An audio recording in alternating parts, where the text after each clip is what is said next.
শীতের সকাল। শহরের কোলাহল এখনো জমে ওঠেনি। শরীরচর্চায় ব্যস্ত ইট পাথরের এই বাগানের বাসিন্দারা। সাইকেল হাঁকিয়ে কেউ ছুটছেন জীবিকার সন্ধানে।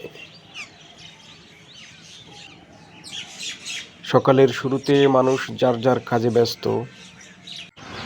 শুরু হয়েছে শহর পরিষ্কার করার কাজ। খাবারের সন্ধানে পাখির কিচিরমিচির উপভোগ করছেন কেউ কেউ।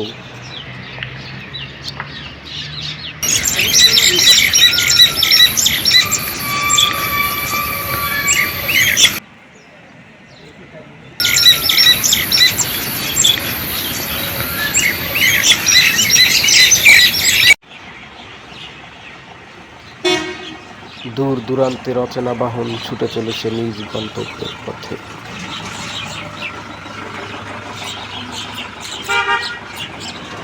মিষ্টি রোদ তখন আপনার শহরে। এক দারুণ সকাল।